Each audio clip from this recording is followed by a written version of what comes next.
We bring in David Kennedy, former hacker for the National Security Agency and the Marine Corps, now CEO of cybersecurity firm TrustedSec. David, nice to see you. We appreciate it. Without Bitcoin, does ransomware attacks work?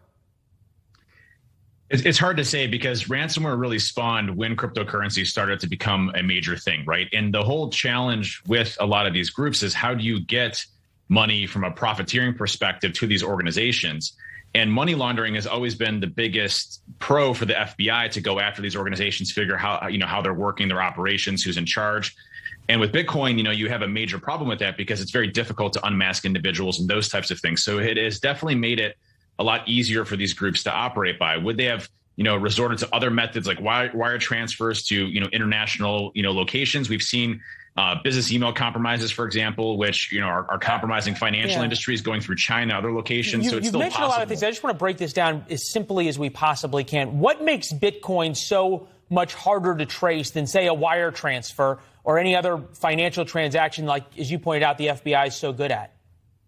Yeah, it's how these wallets work and who owns the wallets and how do you transfer money back and forth between those. It's a decentralized system, which essentially means that it's very difficult to see where the money's going in and where the money's going out, which is typically what you would use to identify anomalies in money and things to that effect. So, it's a digital currency. It's one that, is basically all online. It's literally a bunch of bits and, ones and zeros. Moving back and forth, and that thus makes it very difficult for law enforcement to really get a hold of it. It's not impossible, but still very difficult. We just put up a graphic here. A couple of our producers are big fans of Bitcoin. It's a 302% price increase in 1 year. Has the rise of value of Bitcoin and the other cryptocurrencies affected these ransomware attacks? Oh, it's huge. When you start looking at some of these early groups on Bitcoins, they demand, 100 Bitcoin, which might, be equivalent to, $50,000. Now we're seeing these ransoms, hit 5 million, 10 million, 40 million dollars in conversion to Bitcoin. So the ransoms have definitely gotten larger. But also, the one thing to point out is that since the money has also increased with these groups, their sophistication levels of these ransomware groups have also increased as well. They've hired better hackers because they can pay more money for salaries, for these individuals to develop better weapons and tools to go after these organizers. And then they get very good at what they do. Yeah, no kidding. They're very good at what they do. The other people who are pretty good at what they do is the NSA. And I won't make you say it, but I'll say it, that there was this thing called Stuxnet, probably you never heard of it, that may have destroyed a bunch of centrifuges in Iran. That was some pretty sophisticated hacking. It seems as though the United States has a number of these capabilities. Why not hack back? Why not shut down a pipeline in Russia and tell the Russians, look, you keep coming after us, we're going to start coming after you guys. It's going to get very uncomfortable. We definitely need a policy change to put pressure onto these countries. The top 5 ransomware groups out of Russia, yielding hundreds and hundreds of millions of dollars per year off of organizations and crippling companies here in the United States and its allies. And there's no question we have the capabilities to launch offensives. The problem is that the NSA has typically been used for intelligence gathering purposes and operations around intelligence gathering, whereas you look at Russia and China, the FSB, for example, or the PLA, the People's Liberation Army, they work on behest of the government, the communist, type country with China, and obviously Putin from a Kremlin perspective, and they have very different operating procedures. Whereas they are, if they're tasked to do something, they go and do it. Whereas we have laws and regulations here that make it very difficult. We have to change that. Well, and conceivably also, it helps Putin's ends. To have the kind of difficulties in the United States that these hacking attacks against infrastructure and critical infrastructure that it's not necessarily government owned. It's a little bit different because in Russia, effectively everything is government owned or owned by the oligarchs that answer to the government. You talked about a change in policy. I'd like you to listen to Jen Psaki from today, and then we'll see what you think about the current policy. Take a listen. We do expect this to be one of the issues that the president will discuss with President Putin at the summit. We're not taking any options off the table in terms of how we may respond, but of course there's an internal policy review process to consider that. We're in direct touch with the Russians as well to convey our concerns about these reports.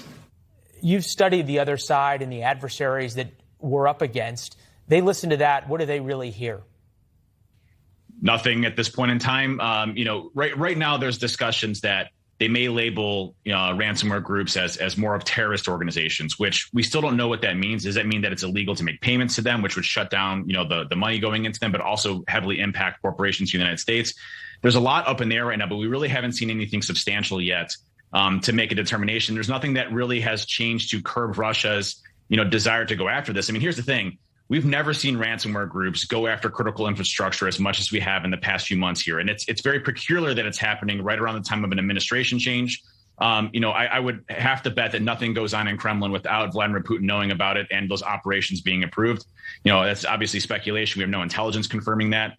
But we're seeing a lot of things happen right now where the cyber warfare type of front is shifting. China's been much more aggressive. Russia's been much more aggressive.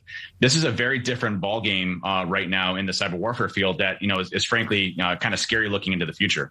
I just wanted to drill down on that for a second, because we've been led to believe that these are cyber criminals, quote unquote. These are ransomware attacks. Is this really cyber war? Is this a proxy war, or what the Russians would call a hybrid war, by the Kremlin using these proxies? And if they happen to pick up a couple of $1 million along the way, it's worth disrupting American infrastructure and American way of life? There's no question that these organizations work with impunity from the Russian government. There's no question about that, right? Because we know who these individuals are. One of the largest ransomware group folks, drives a Bugatti and Maserati, had a $5 million wedding. We know exactly who he is and operates out of Russia in and out. Runs in a complete organized crime business here, targeting, hospitals, shutting down hospitals and medical facilities. They're one of the most ruthless groups out there. This happens on behest of the Russian government. Now, again, the clear delineation is that we have always treated ransomware completely different than we treat nation state attacks. And that really has to change. We have to treat ransomware attacks, if they're happening within the country and the country is providing sanctions for these specific groups, to treat it as a nation state attack. And that's really the policy shift that has to come through in the United States and our allies. It's almost like what George W. Bush once said, which is we're no longer going to make a distinction between the terrorists and the nations that harbor the terrorists, is sort of what you're talking about. David, really appreciate your time. Former NSA hacker, currently CEO of security firm TrustedSec, and discreet at times as well. We appreciate your time, sir. Good to see you. Thank you, sir. Appreciate it.